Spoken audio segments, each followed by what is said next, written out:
Hey, what you reading for? I like my books like I like my coffee. Dark. And with a good dose of blood. I am in search of the most disturbing books I can handle, but I'm quite picky. I want my books to be well written, well crafted. I want my cozy, comfortable worldview shaken. I want my very sanity rattled. I want to be challenged emotionally and psychologically. And last week, I read a book that did all those things and more. I also read 2 other books that were quite disappointing. I want to tell you about all 3 of those experiences. But I also want something from you. It's not an obligation, but if you could hit that subscribe button. Subscribers are my blood coffee. That's what keeps me going on my dark quest. This video is my 3rd video in this series in search of the most disturbing books, in addition to my video on the most disturbing books I've ever read. So what I will do is I will run a short intro sequence featuring the book covers of all the titles discussed in those previous videos, so you will be up to speed.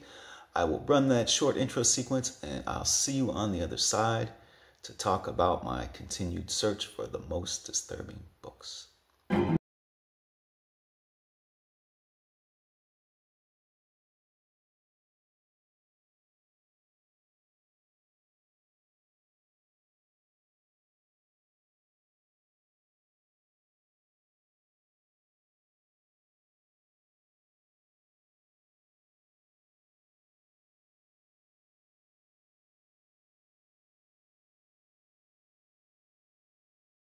I read Exquisite Corpse by Poppy Z. Brite from 1996. And my 1-word review for that book is, wow. This book is excellent. Well written, check. Well crafted, check. Emotionally and psychologically challenging, check, check. Disturbing, check.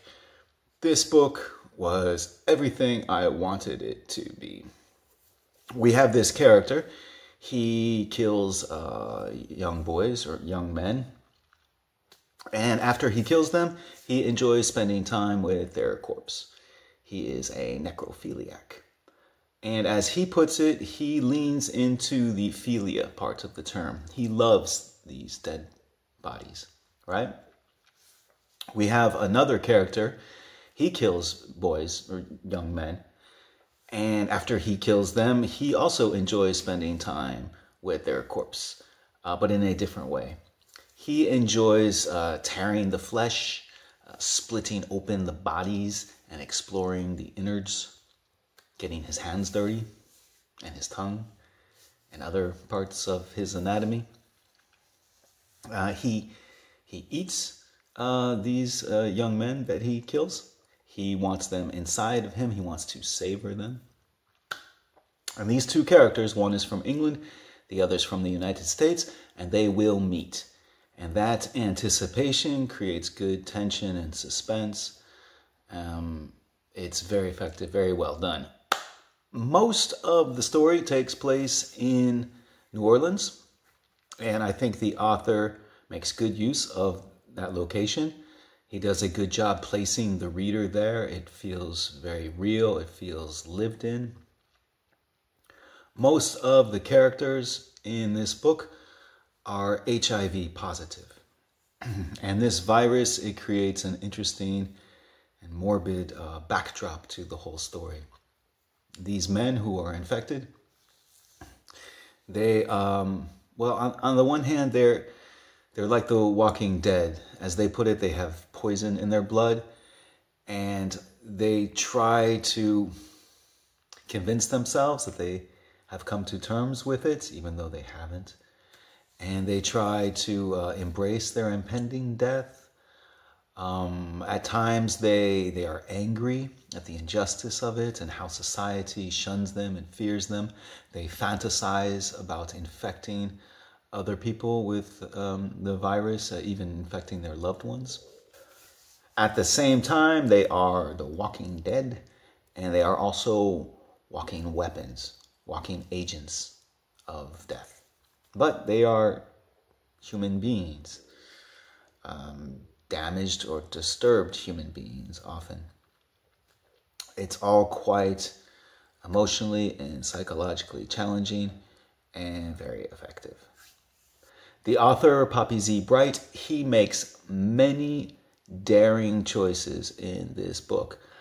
He tackles some dark and morbid subjects, but he manages to do so without casting judgment on some seriously disturbed people, but instead by acknowledging that this is a part of the human experience. It's a part of the human psyche. The necrophilia, the cannibalism, the violence and murder and fantasizing about infecting loved ones with HIV. These things are abhorrent, but he doesn't treat them with abhorrence. Rather, he treats them with curiosity.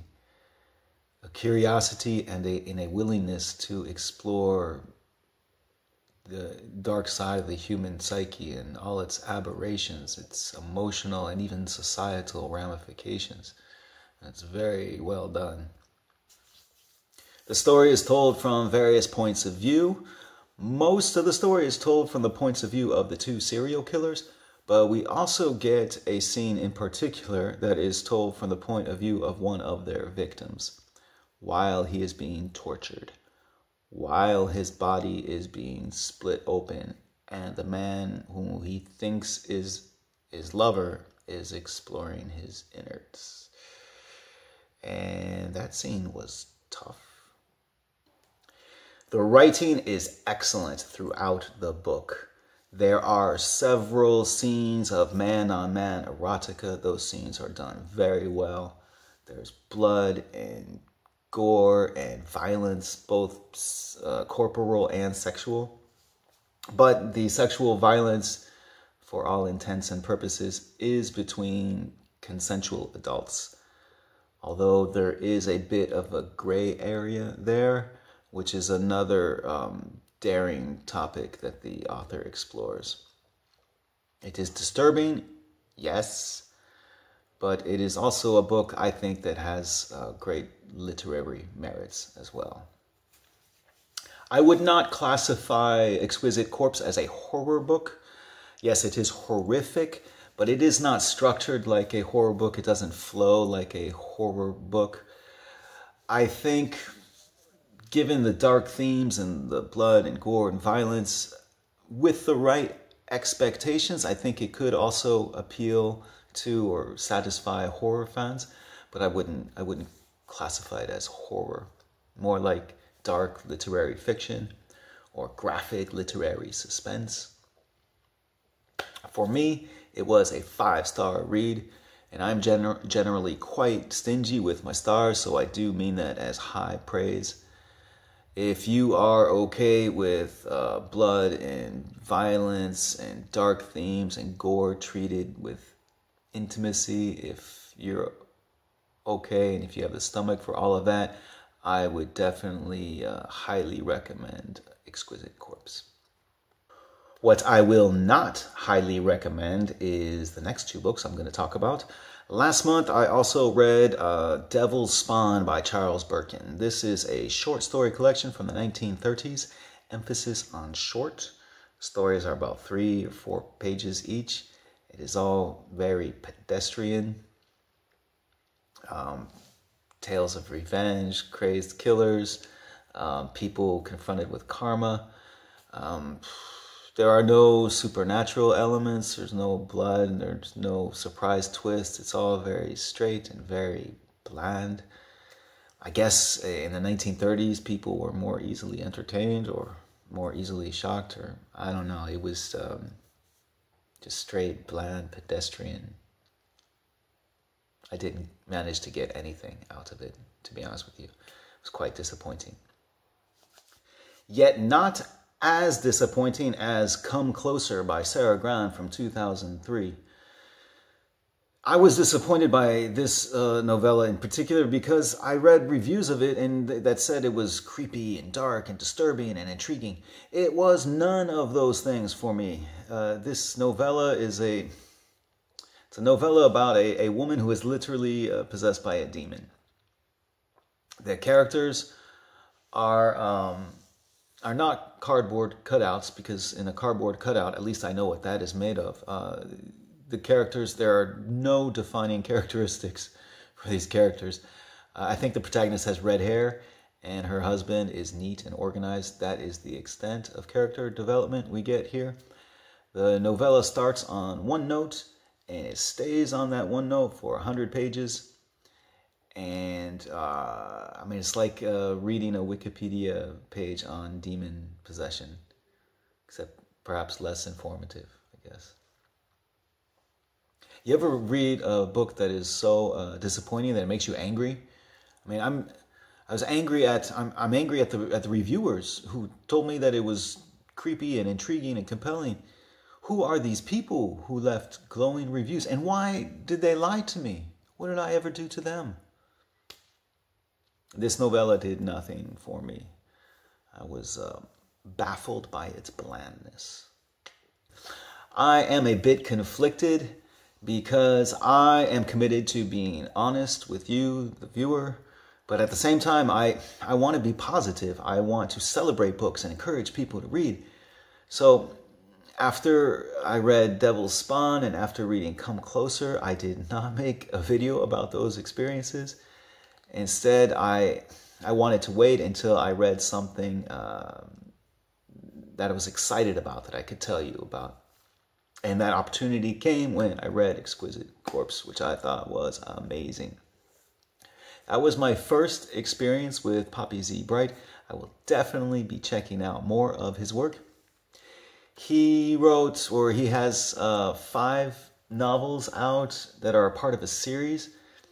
I'm not really a reader of series. It doesn't appeal to me. It doesn't interest me. He also has 2 vampire books. That doesn't really appeal to me either. But he does have 6 short story collections, so I will probably be checking out one of those in the coming months.